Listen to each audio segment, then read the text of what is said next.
Stanislav to products. Greetings. Realizing that when choosing which metrics to track and what to work on in our product, we must evaluate them for vanity. We are already more focused. Nevertheless, there are still a lot of metrics, but we can attribute some of them to the main product metric that are present in any product regardless of their direction. What do you think is the most basic metric for any product that turn a product into a business?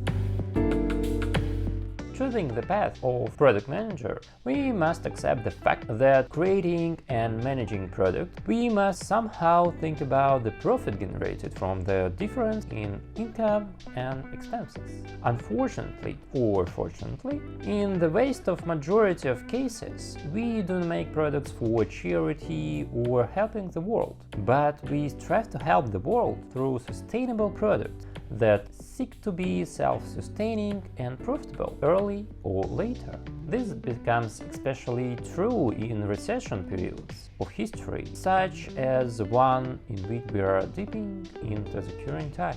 So, the income minus expenses formula that generates profits is the top level of product metrics. Each of the components of this formula can be expanded into second level metrics. For example, revenue is generated from metrics such as average checkout or average order value, numbers of orders a user pays, average revenue per user, and so on. Each of them is either formed by a combination of other metrics, such as conversion and attracted users, or itself is formed by a combination of other metrics such as LTV. Going deeper into the metrics that form the revenue side of the product, we can reach the number of installs, visits or registrations, outflow, monthly and daily audience, and other metrics.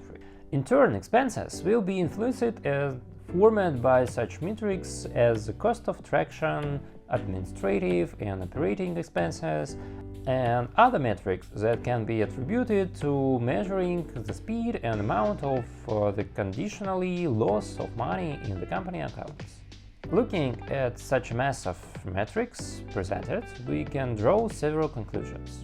Firstly, due to the fact that product management and methodologies can form English-speaking markets, metrics and everything related to them are filled with Anglicism and English naming, which we should get used to while developing in this profession. Secondly, it's not always possible to remember what this or that abbreviation or metric means. This is normal. Therefore, plugging into one or another product that is new to oneself, it is quite normal to ask, study and Google what any of the metric or abbreviations mean specifically in this product. And thirdly, we can notice that not all products may have all the metrics presented. Somewhere there are installations and day visits. Somewhere may not be the case. But in any product, regardless of its direction, three main metrics will be presented one way or another. Which of these metrics? What do you think? They are LTV, CAC,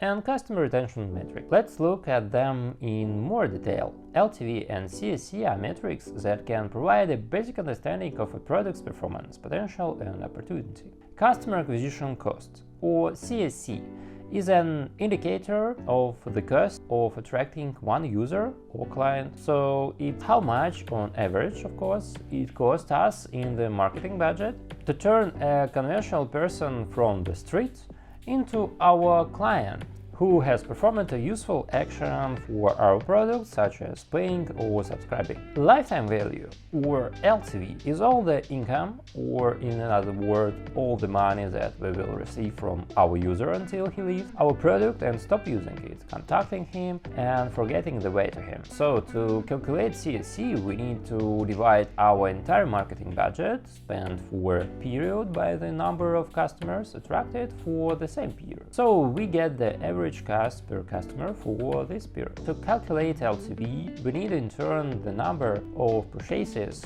of our client for a lifetime in a product multiplied for the average income from each purchase. So it's necessary to determine when to consider the client departed and ended his life in our product. The product team choose this internally. I will focus on the frequency that the use of the product implies. If it's a meditation app, that involves everyday interactions. That a client who hasn't logged in for a couple of weeks can be considered already gone.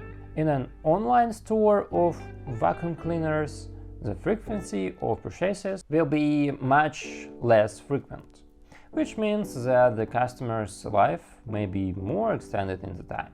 What can give us an understanding of comparing these two metrics with each other? What can we basically understand by comparing them? We can understand the underlying economic health of our product. If LTV is greater than CAC, that is, for the life of a client we receive more income from him than it costs us to attract the client, then we are basically an economical sound product. Otherwise, the client costs us more than what we get from him, and then our product will live as long as we have enough money to cover the difference. Visually, the comparison of the two metrics look like this. First, we spend money on getting a client, and then we start to receive income from him. At some point, the attraction payback point, or CAC payback, comes, after which we begin to make a profit from the client, but this client does not leave the product. Call it churn rate or simply churn. The third main metric presented in any product is the customer retention rate, or simply retention. This is a percentage of active customers returning to the service from period to period. At the same time, return is a completed repeated action useful for a business. For example, payment for a subscription or purchase. Retention is considered to be for the standard calculation periods, a day, week, and months.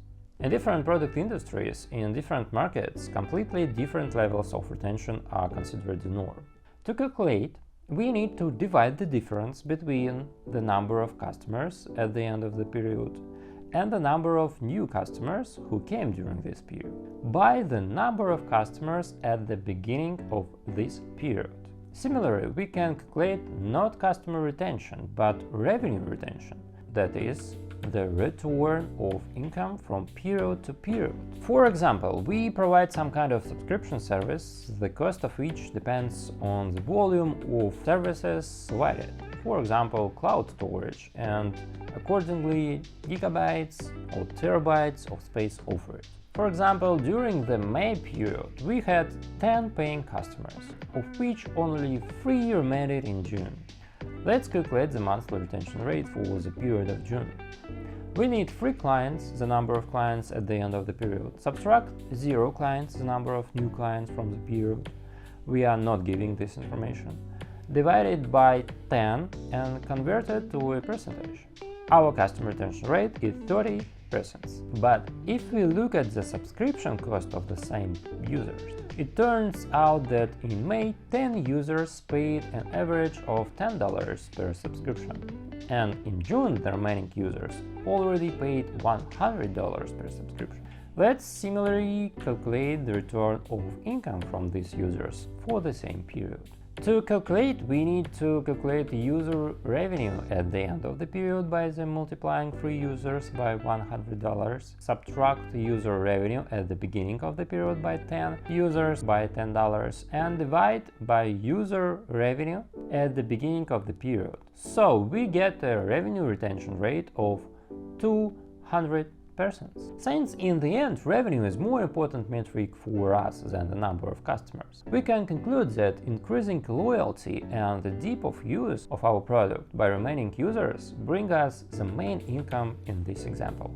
As we said earlier, the rate of retention values is different for different type of products, but if in comparison to LTV and CAC, a 3-time payback of the cost of attracting a client is considered to be the certain golden norm. Also, in some cases this is not entirely true, but many successful products show precisely these values. But in the case of customer return, everything will be different.